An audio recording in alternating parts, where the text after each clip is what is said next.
好的，各位同学，那我们今天要跟大家介绍的是呼吸灯的实验。那首先呢，我们先来看看在做呼吸灯实验需要准备什么样的器材。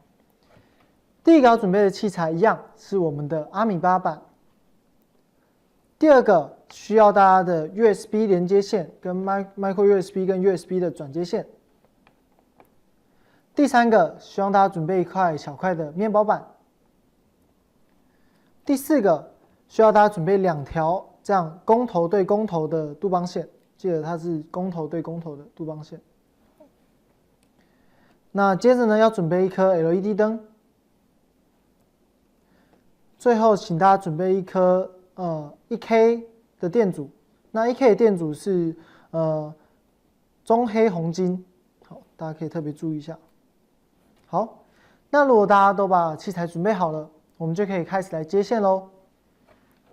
好，首先呢，我们先接阿米巴板与呼吸灯主体的部分。那请大家先把 LED 灯跟电阻先安置在你的面包板上。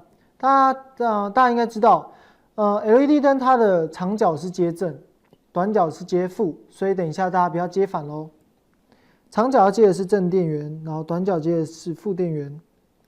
那我们把这颗 LED 灯先插在我们的面包板上，然后同学们，你们的左边这根pin角就是长角，然后你们的右边这根pin角是短角，所以长角这边我们等一下就要接到正电，短角这边我们等一下就要接到地。好，那接着呢，我们要加一个 1K 的电阻在 LED 灯的这个回路上，是为了避免就是 LED 灯所吃到的电流过大。会烧坏的状况，所以大家记得一定要加一颗就是电阻。好，那接着这个回路非常简单，我们就只要把正电就是接上来我们的长角这一端，然后把我们的地接上短角这一端，我们就完成这个单元的接线喽。好，那在长角的部分，请大家接到我们的5V。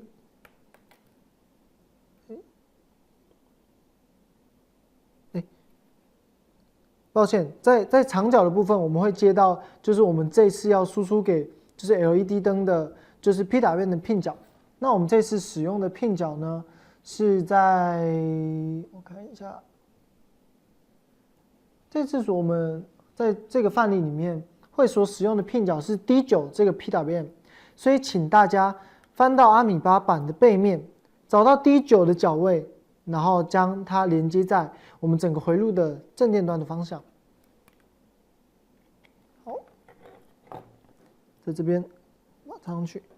好，那另外一端我们就接上地就可以了。所以我们一样连接阿米巴板上面的接地角位。好，接地角位在这里。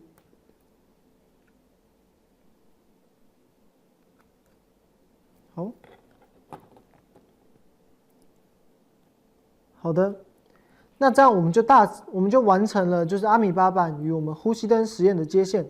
那大家特别注意，当我们在使用面包板的时候，相信大家都知道，我们在我接的这个水平的方向，就是水平的方向，它每一排是不同的电位，所以我们在连接上的时候，记得不要把 LED 灯插成直的方向。那这样它2个支角就等定位，我们就没法把它串成一个回路。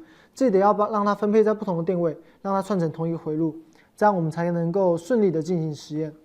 好，那最后一个步骤呢，就是把我们的阿米巴板利用 USB 跟 Micro USB 的连接线接在电脑上，我们就完成这个实验的接线喽。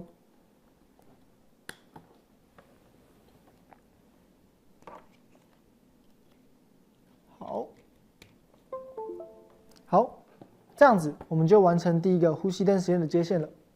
那接下来我们就来开始看看程式码要怎么编写以及执行成果吧。